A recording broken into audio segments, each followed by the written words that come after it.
Good evening, folks. Welcome back to the channel. It's great to see you. It always is. I hope you're doing well. Got some more matches for us to go through today. As always, we'll be sure to go through each and every one of them. Get your comments in with your predictions. Anything that I'm going for personally will always be in that pinned comment. If you want to look at that, you are more than welcome to. Like the video, if you'd be so kind, get yourself subscribed to the channel if you're not already. Very close to 2.2k. Get yourself involved. I'd appreciate it if you did. Support the channel only if you want to, and we'll waste no more time with it. Please do let me know, how did we all manage yesterday? Could have been a lot better for me, could have been a hell of a lot worse. Very lucky I managed to cash the most important one, that even money double. 3 on for me, 2 back. I can certainly live with that. 1 down. Sebastian Offner didn't get out of bed against Struff, although there weren't a lot he could do against Struff today. He was rather menacing, to say the least.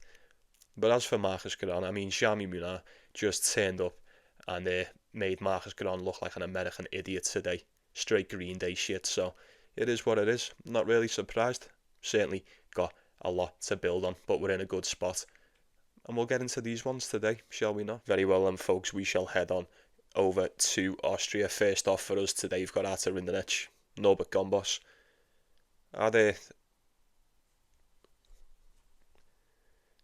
Very well then, folks, we will head on over to Austria. First off for us today, we've got Rinderknech, Norbert Gombos. I think this could be a little bit closer than what you'd like to imagine. I'd also like to think Rinderknech can win this sort of match. I haven't really been that impressed with him since we've come back onto the clay. And even when we started on the clay, I weren't really impressed back then. 6 wins, 9 losses for the Frenchman. It's not as good as his opponents, 24 and 13 for Gombos. Going off the previous matches, Rinderknech did seem to struggle a little bit against Facundo Bagnas, and he's been bang out of form too all season. Bit more impressed, if not a lot more impressed with what I've seen from Norbert Gombos against Hugo Gaston. How much I can read into that win, I'm not so certain. Maybe it's Gaston. He's not quite back to full fitness. Maybe he was injured a bit. Maybe it was this. Maybe it was that. It doesn't really matter. The level was very, very efficient indeed. I do think the overall clay game of Gombos is probably a little bit more efficient than what we've seen from Rinderknech on the clay. Probably don't need me to tell you that. I do think the quality and the calibre of opponents that these two tend to face on the daily basis are quite different from one another too. So maybe that'll make a difference on the day.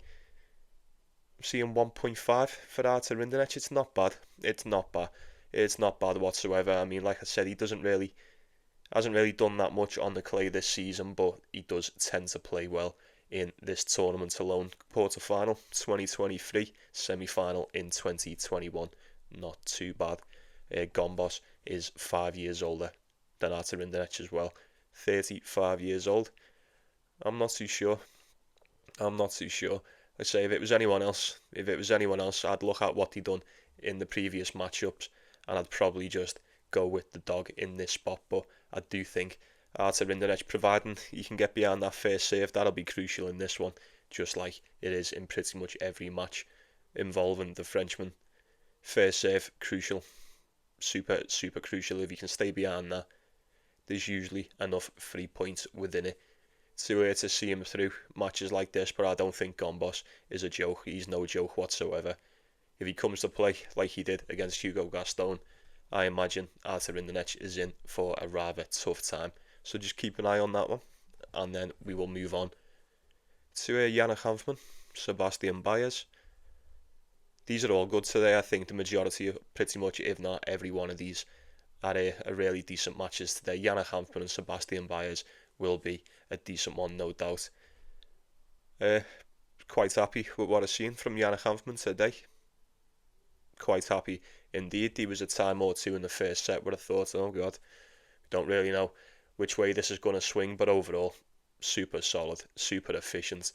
I'm expecting more of the same today against Sebastian Baez. We know how good Baez is on the clay. He ain't been that good as of late.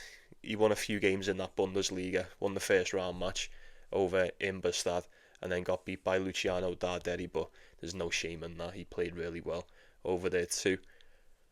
Getting Hanfmann as a dog, there is some cash coming in on him at the moment. I imagine it to neutralise itself nearer the time. He looked good in qualifying, he looked good in the first round. He really did. And as we touched on yesterday, he loves playing over here. He loves playing over here. He looks like a completely different player when he's in this tournament. It's insane. Sebastian Baez ranked pretty much 100 spaces above Yannick Hanfmann in the rankings. 43 in the world to 141.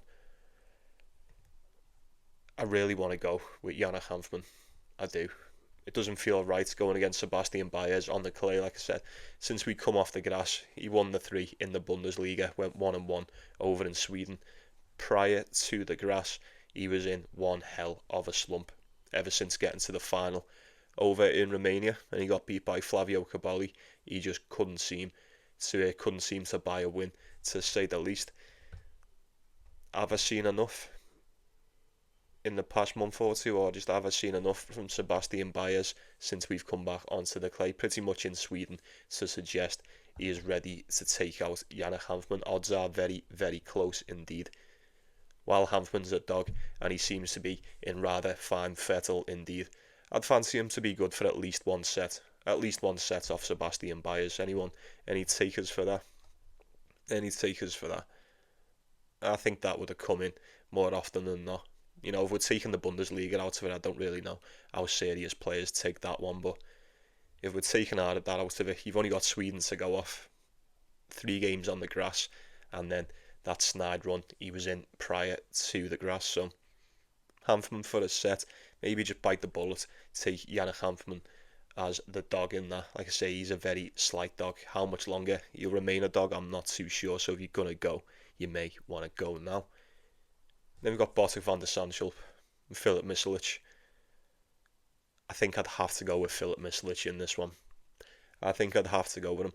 Both of them had fairly close games today. It took 3 sets for the pair of them. Van der Sandschulp did end up getting past Nicolas Jarry, although I was fairly disappointed Nicolas Jarry couldn't get the win. I only needed him for just the 1 set to cash that even money parlay. So thank you, boys. And Yannick Hanfmann was the other one as well. So thank you very much, fellas. I appreciate that. Same with Filip Misolic against Etcheverry. That took 3 sets too, but Etcheverry, like we predicted, he turned up ready to play. He looked decent too. That was a decent match. Look, overall on the clay, I would have to trust in the game of the Austrian over Van der Sandschulp. I would. I mean, to say it was an unexpected win, I wouldn't go that far. You know, I mean, it probably weren't that bad of a shout or that incorrect of a shout to assume Van der Sandschulp could beat Nicolas Jarry. We know he's been bang out of form all season. Well, prior to Wimbledon anyway, but the Nicolas Jarry that we got in the first round yesterday was most definitely the Jarry earlier on in the season, no doubt. I think Filip Misolic is just really solid. He's super solid. He's been very solid the past few weeks. Not only that, just the overall game on the clay is a lot more efficient than what we get from Van der Sandschulp. He looked really good. He did. Although it went 3 sets, he managed to really dig deep when he needed to. Come through solid in that 3rd set. 36 wins, 10 losses on the clay. 9-9 for Van der Sandschulp. You know what I mean? It's night and day. It really is. What are the odds on this, you may say? Or you may ask, rather. 1.7 for Filip Misolic. I think it's fine. I think it's fine enough. If you took him against Etcheverry, you're probably going to take him against Van der Sandschulp, right? He didn't look too bad against Michael Ymer over in Bastad, but how much weight that holds, I'm not so sure. Did get beat by Ugo Carabelli, and then the win again against Nicolas Jarry. Barely got past him. Nicolas Jarry did seem to be struggling. I would have to go with Misolic. He just seems to be the safer pick in this one. He'll have the crowd on his side as well. That should do wonders for him in a spot like this at 1.7 if you can get it around that. I think that's rather fine. I think it's rather fine indeed. And then next up, we've got Jan-Lennard Struff, Pedro Martinez. I would like to think Struff can win this one. I wasn't too sure how he was going to get on against Sebastian Ofner. He was a bit disappointing to say the least, but you can't take anything away from Jan-Lennard Struff. He played an absolute blinder. Just too tough, too hard, too tough. Like we said yesterday, you're going to struggle against the power. You're going to struggle against the pace of Jan-Lennard Struff. And I would imagine Pedro Martinez is no exception to that rule. What I will say about Pedro Martinez, I mean, on the clay, on his day, he is much, much more efficient than a Sebastian Ofner. Probably much more efficient than a Jan-Lennard Struff from what we've seen as of late anyway. But Pedro Martinez has been bang out of form all season pretty much. 14 wins, 22 losses, and considering this guy prefers the clay to anything else, 6 wins, 12 losses. That is not like Pedro Martinez at all. Even though the wins we've seen from Struff so far this season have been fairly solid, you have to admit 10 wins, 20 losses is rather disappointing to say the least. These have played each other 3 times before, not since 2022 head-to-head is 2-1 to Jan-Lennard Struff. He did win the only meeting on the clay too, that was back in 2016, so I feel like the rest are rather irrelevant at this point, the other two coming on the hard court. I think you're getting Jan-Lennard Struff around 1.5. Is that this opened up around 1.7 for me personally? It's now currently sitting at 1.5. I say it's a tough one with Struff because we ain't seen him go on any decent runs pretty much all season. He did look good against Sebastian Ofner, but I can't help but feel like Sebastian Ofner definitely aided in that just a little bit. Struff's looked good for qualifying, looks solid as fuck against Sebastian Ofner. Pedro Martinez is yet to win one. Coming back onto the clay since Wimbledon, he lost in the Bundesliga. Well, he had to retire in the Bundesliga, so I'm not even so certain that Pedro Martinez is good to go for this one. So it would have to be the big German for me, folks, every day of the week. And then we've got Comesana, Cazaux. Interesting match. As you all know, I've got Francisco Comesana on an outright to win the title. It's an each way for those that didn't know what the EW means. Each way he gets to the final and gets beat, you end up getting half the price anyway. So regardless, if he gets to the final, which is all I need, still in with a nice plus money shout for that one. So I'm hoping he gets it done.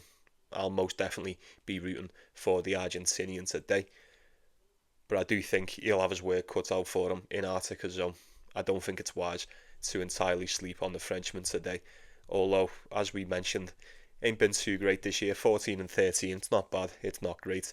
5 and 4 on the clay. We've seen the best tennis out of him the past couple of weeks, most certainly, finishing off in Wimbledon. And then, coming over to, Switzerland? Coming over to Gstaad. He got to the semi-finals until he ran into Bublik, and then he just took out Ignacio Busa in the first round. Solid enough, 4 of the 5 wins on the clay this year for Cazaux coming very recently, and he's been operating at a fairly decent level too. So is Comesana. Look, no doubt Comesana's probably got a couple more shots, a couple more tricks in the bag. Maybe he looks a little bit more flashy on the day, what have you. 19 wins, 13 losses on the clay. Probably looks a little bit more trustworthy in the spot. Yeah, you just need that. I'm pretty sure the Comesana we got in the last match, if he comes in and he serves well, yeah, he should be able to do well in this. He played well last time out in the last tournament until he ran into Bublik as well. Both of them fell victim to Alexander Bublik, funnily enough. But I'd have to side with Comesana. I need him to win. I kind of need him to win, so I am kind of conflicted on this one. I couldn't talk anyone off Cazaux for a set once again. He's been dragging these matches out. All these wins as of late on the clay have all went 3 sets. So say if you drop one to Comesana, are you going to be able to raise and maintain the level to take him out and beat him in the next 2? I'm not too sure. It'll remain to be seen. For those that are going on this one, you're getting Comesana around 1.5, opened up around 1.6, so just a tiny bit of cash coming in on the Argentinian at the moment. I imagine that is most definitely subject to change. And then we've got Alexander Bublik and Thiago Tirante. Fairly impressed with Tirante. I had a feeling he'd get that one done. Didn't think it would be half as convincing as what he made it. 6-2, 6-2 against Jamie Farrier. Happy days, happy days. But unfortunately, he's playing Alexander Bublik now. I know. And I know Tirante's been fantastic on the clay. And he's decent on the clay. He's a decent player. But it's a reoccurring theme with Bublik. Well, it has been anyway, since he's found his stride once again. Not many people are beating this guy. Not many people are beating him while he's playing like this. We've seen it last time out in Gstaad. He managed to just cruise along at a fairly decent. It was not an amazing, it was not stellar from him, but it was just enough. Cruised along, took out everyone in straight sets until he got to the final, and then he dropped just the one to Cerundolo. Barely dropped his serve all week as well, and as we've mentioned, the good few times he played rather decent when he took the final. He took the title rather over in Germany just before Wimbledon. I would have to assume he's going to beat Thiago Tirante. So Tirante outside the top 100. Fairly efficient on the clay, I'll give him that. Played an absolute blinder against Jamie Farrier, but beating Jamie Farrier in straight sets and then coming up against this version of Alexander Bublik, they ain't quite the same. As a matter of fact, it's few and far between, and it really is. I'd have to go with Bublik. I'd have to. There's a little bit of cash coming in on Thiago Tirante at the moment. I imagine that's just due to the price alone, but said Bublik or not, and he's probably good for this title too, providing he can stay fit. I'm just looking at the draw, especially who's left. I don't think there's many that can deal with him. Struff would be a good one if we could get Bublik and Struff in the final. What am I talking about? It needs to be Comesana, don't it? We need to see a Comesana and whoever final, but I fear he may. I fear he may not make it that far. He's got to get past Cazaux first, but I'm pretty sure if Comesana beats Cazaux, he meets either Struff or Pedro Martinez in the next round, so that will certainly be interesting indeed. But two more, we've got Alexander Shevchenko, Martin Fuscovics. I'll be going with Fuscovics on this one. I would be going with Fuscovics on this one, although Shevchenko did beat him in qualifying for Rome earlier on in the season on the clay. Slightly concerning, mildly concerning, I will admit. Fuscovics has beat him the previous two times, once last year and then the year before, both on the hard court in straight sets. Every time these have played each other have been in qualifying matches. How about that? For Fuscovics looks solid. Both of these, it took 3 sets for the pair of these to get it done in the first round too. Shevchenko looked a little bit more, if not a lot more shaky than Fuscovics did against Joel Schwartzler, or Schwartzler, however you say his name. He won the first set 6-2, and then there was quite the dip in level from Fuscovics because he then dropped the second set 6-2, come back and rallied and won the third 6-3. Happy days. Solid enough. It was always going to be tough against the home dog, or the crowd was definitely all there for the kid on that one. Shevchenko against Daniel Galan.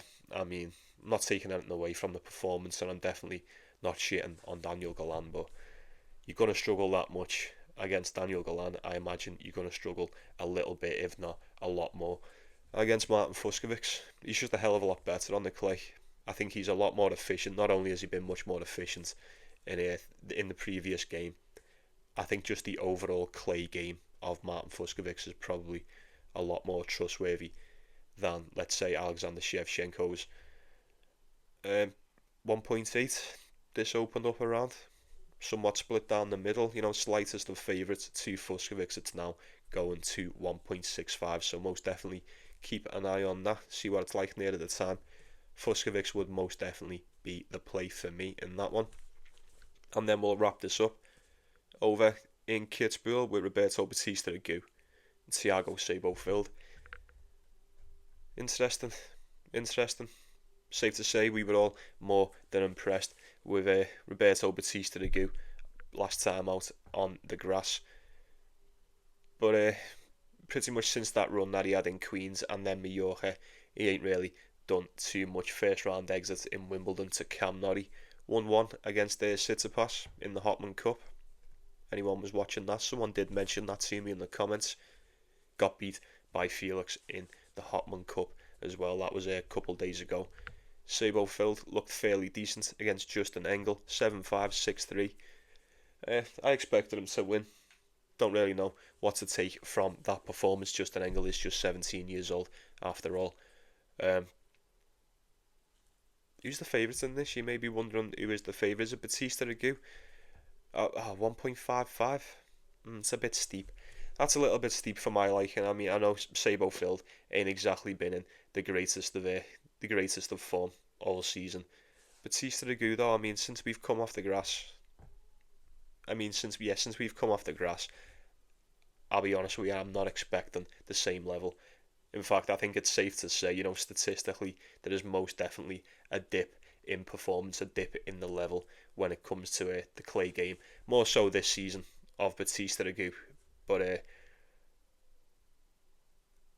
it's a rough one. Seyboth Wild, if he's going to win anything, it's going to be on the clay. It's definitely going to be on the clay. I didn't expect Bautista Agut to be that big of a favourite. 14-12 for Seyboth Wild, now 6-7 for the Spaniard. I'm not too sure, man. I'm not too sure. Like, you don't have to take it. Is this the first game back for him on the clay since Wimbledon too? Yeah, I think it is. It's Hopman Cup. That's a hard court, right? Yeah, first game back on the clay. Seyboth Wild's already had a little bit of a warm-up. And not only in this one, he did play. Well, he tried to qualify for Bastad as well. Played in the Bundesliga. I feel wrong going against Bautista Agut because we know the level that he can bring. He most definitely would have beaten Thiago Seyboth Wild if he would have played him a couple of weeks ago. Seyboth Wild just coming off the final, a loss in the final in the clay as well prior to this tournament. Take him for the set. Take Seyboth Wild for the set. He could most definitely pull off the upset here. I'd be rooting for Bautista Agut to get this one done. Obviously, I'm just not so sure what he's going to look like on the day. So maybe look for an over. This one could most definitely go over. Either one for the set. Probably Seyboth Wild for the set if you're talking a better price. But I don't know, you pick your poison, folks. Very well then, folks. We shall head on over to Croatia. It shouldn't take that long. Over here, first off, we've got Jesper de Jong, Mariano, Navone. Could be an interesting game. I'm certainly looking forward to watching this one. Mariano, Navone, some would say probably a little bit more, if not a lot more, accomplished when it comes to clay court tennis, although we cannot deny the current form of Jesper de Jong. Now I'm a little bit surprised to see Mariano Navone at 1.45, but then again, am I really surprised? I don't know. It kind of feels like we're just waiting for the wheels to fall off of Jesper de Jong. He played fantastic last week, getting to the final, had a very close game with Luciano Darderi. Now he seems like he's back to winning ways over in Croatia. How is he going to get on against Navone? I think it'll be tough. I think it'll be a tough one either way. What did this open up at? Well, this 2.7 for de Jong, quite a big dog.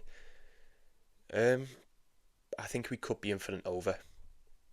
I'd be a little bit surprised based off just how he's been playing recently if de Jong comes into this one and gets absolutely dog walked. Navone's been decent too. We know how good he is on the clay, one of the better ones to be fair.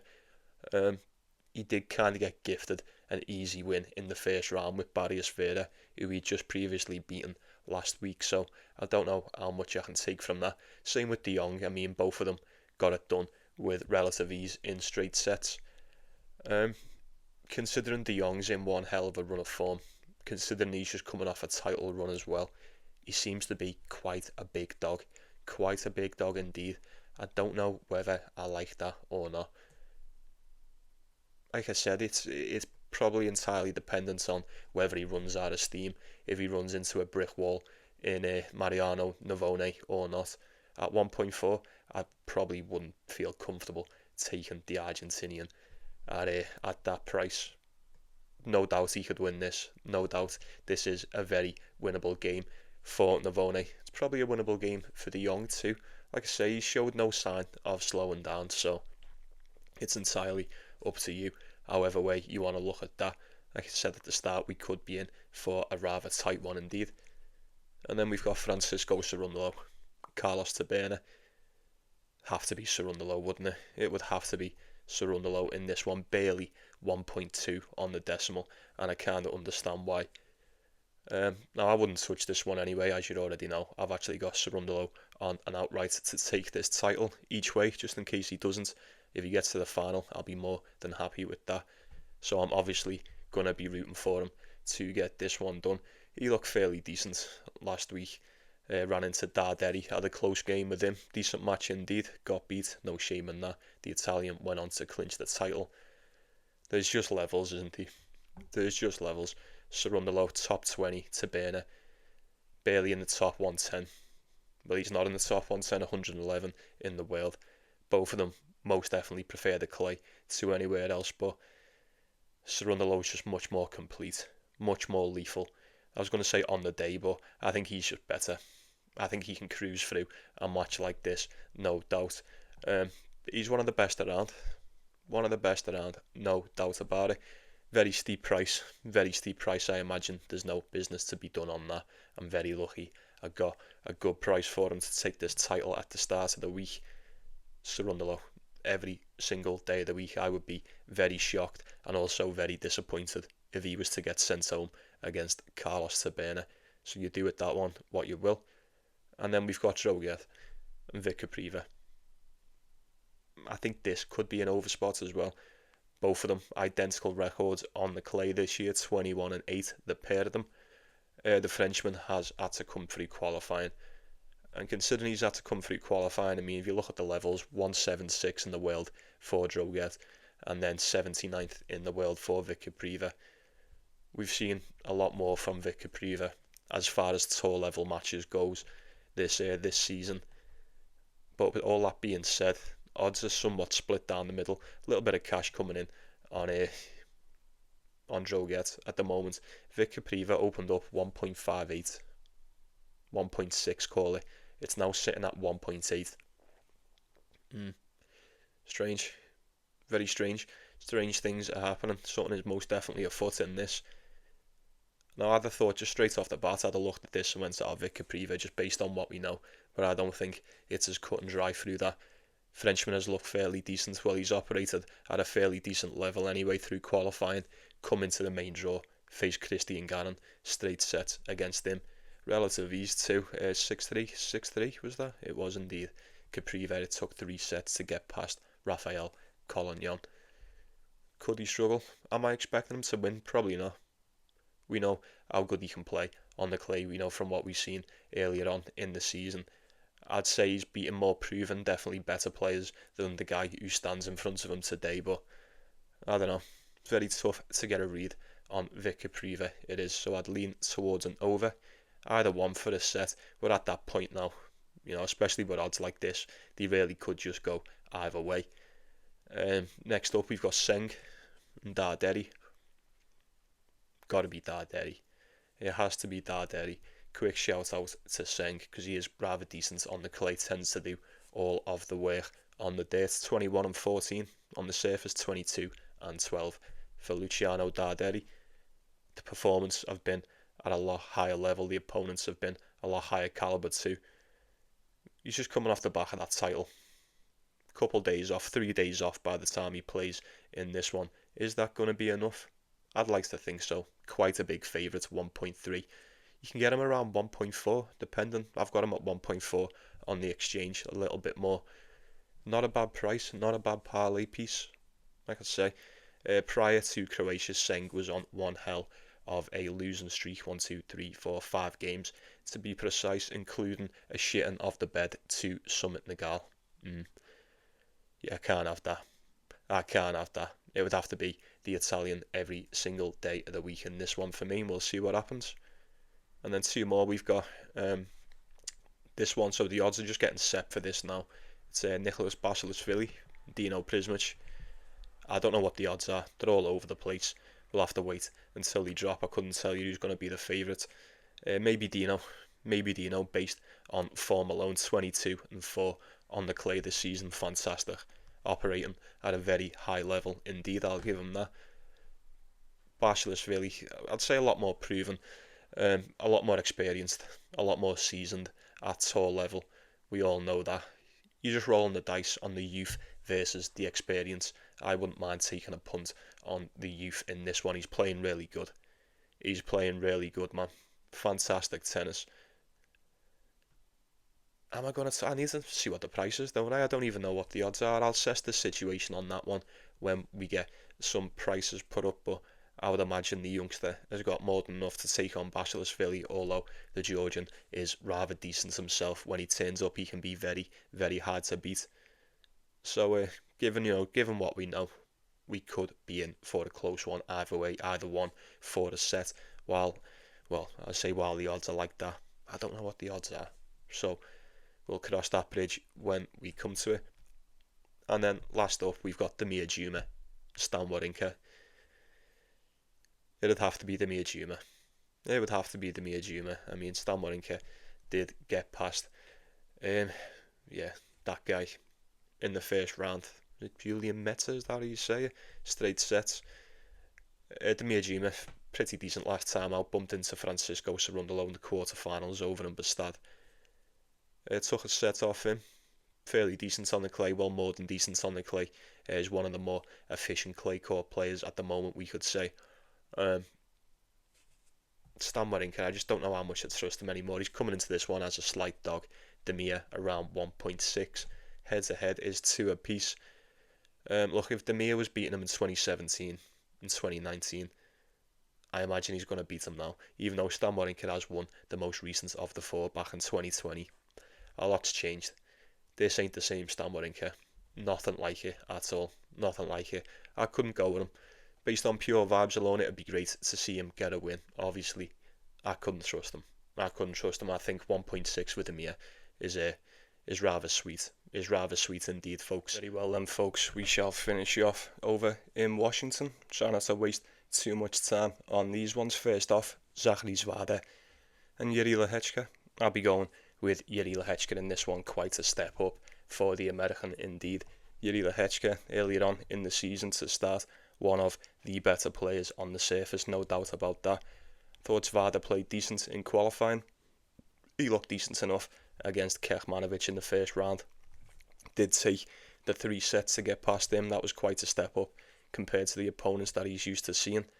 But then Yuri Lehecka is even one hell of a step up compared to Kecmanovic too. I would imagine if Lehecka can turn up, he's fully fit and he's good to go, he should win this one with relative ease. 11-5 on the hard court, 9-11 for the American. He is playing at home, so it always adds that little extra something into the mix. But at 1.4, I think Lehecka should be good to go. First game back on the hard court, so just keep an eye on it. But we'll move on to Wu and Alexei Popyrin.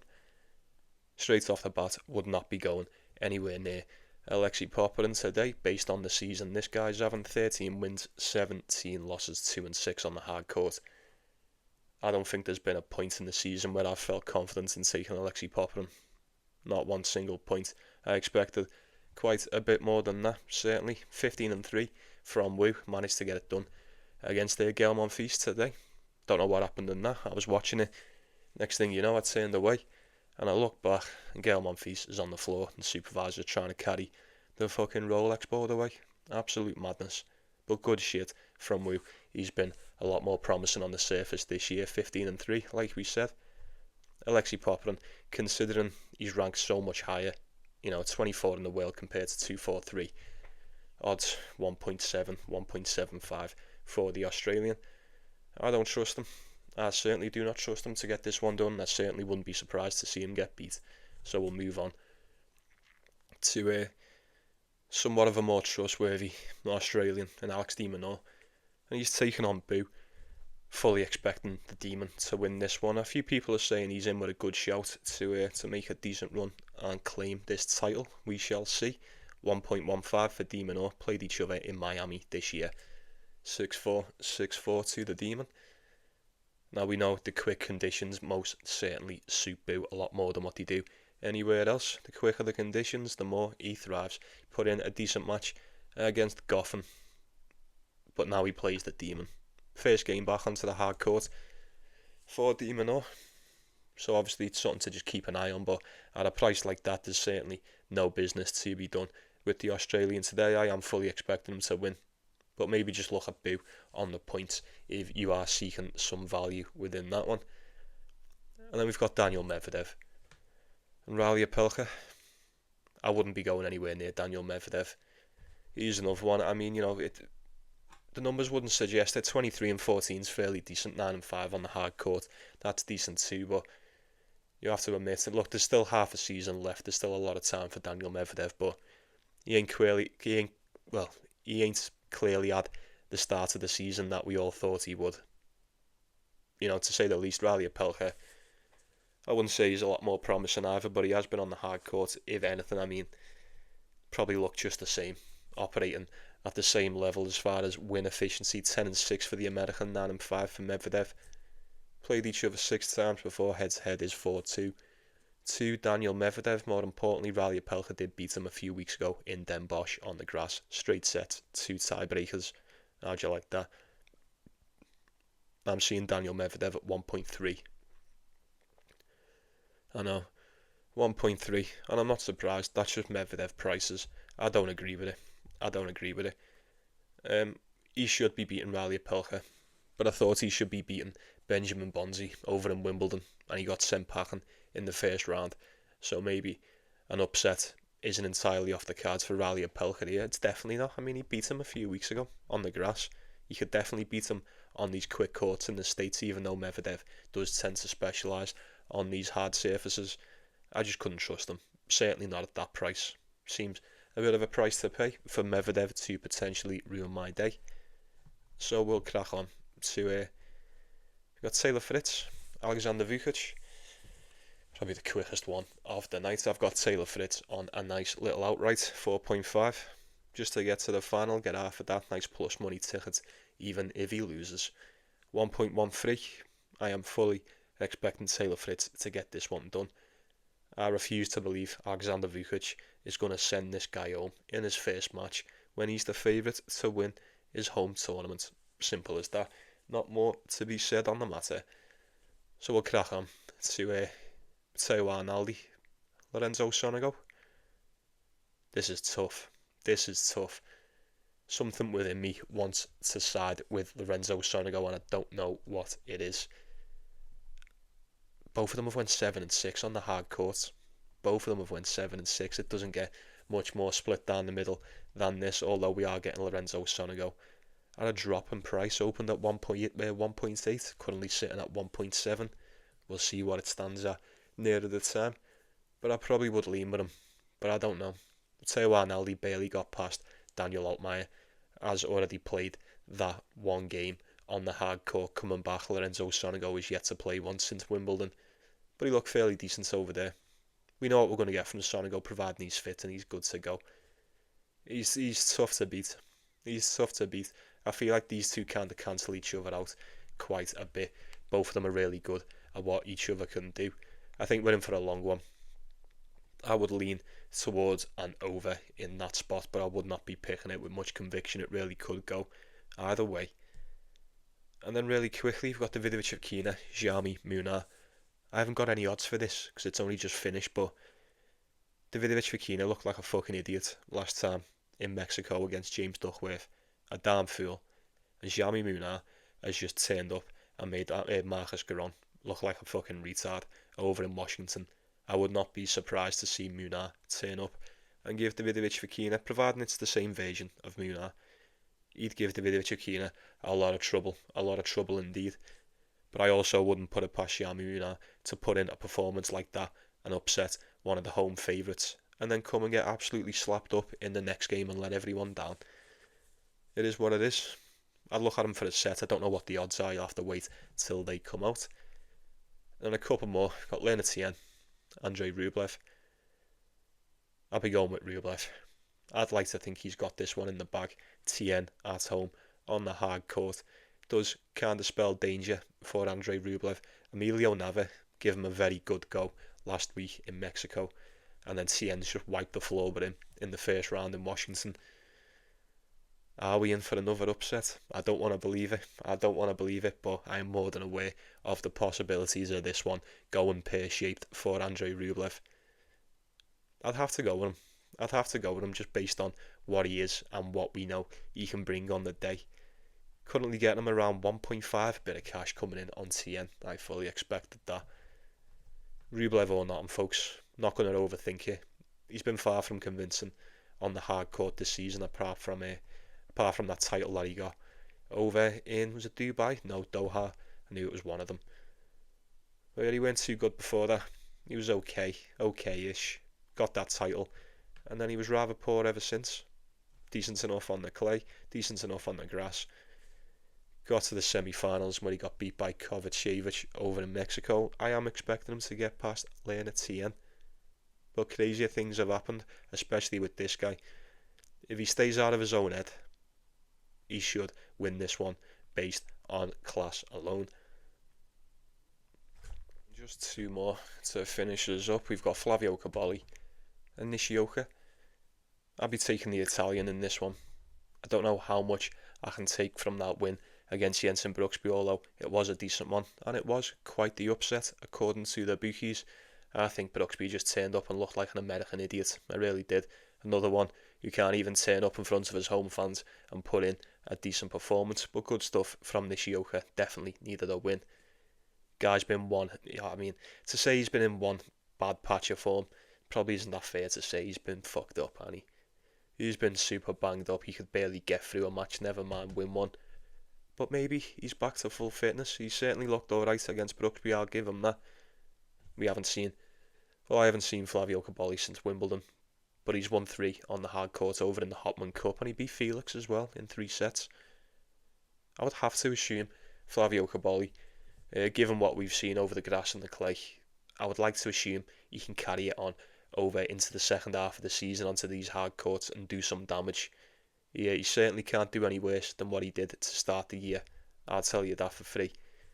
I mean, what did he do? 3-7 on the hard courts, 3-2 indoors, a little bit better. 6-5 for Nishioka in total. Probably a little bit more accomplished. You don't need me to tell you that. I think Flavio Cobolli's certainly still a little bit wet around the ears when it comes to the hard court. He had a decent year last year, most definitely, but 3-7 this year, very poor. Not exactly what I want to see. If I was betting 1.5 for the Italian today, I would like to think he can get it done. But Nishioka's just turned up and upset Brooksby at a very larger price than what he is today. So just approach it with a little bit of caution. And then we'll wrap this shit up with Big Foe and Alexander Kovacevic. I'd want to go with Kovacevic, based on what I've seen all season. But what have we said all season as well? Let's not get ahead of ourselves. What have we said? Let's just wait till we get back to the States and we'll see Big Foe there. And here we are. You tell me, is it time to start trusting in Francis Tiafoe? He's already beat Kovacevic in Washington last year, for those that don't know. And he beat him in the US Open last year as well. It's all starting to fall into place around this time now, innit, for Big Foe, funnily enough. But he's still going to have to play good. He's going to have to play a hell of a lot better than what we've seen from him so far this year, that's for sure. 5-5 on the surface, 12-6 for Kovacevic. Did reach the final last week over in Mexico.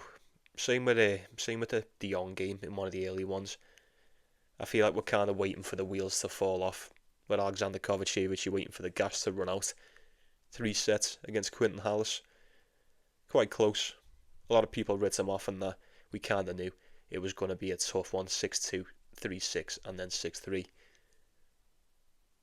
The way it's been going for him, I fancy him to give him at least a decent go to a Big Foe. He's took a set off, and both times he's played with the price like that, I don't see why you wouldn't be able to trust him for just one more set today. But like I said, if this is the time where I start thinking, I'm not feeling Big Foe, but we are in the States and he starts slapping everyone up, I won't be able to forgive myself. So I'm just going to sit and watch this one and see how Francis Tiafoe looks on the day.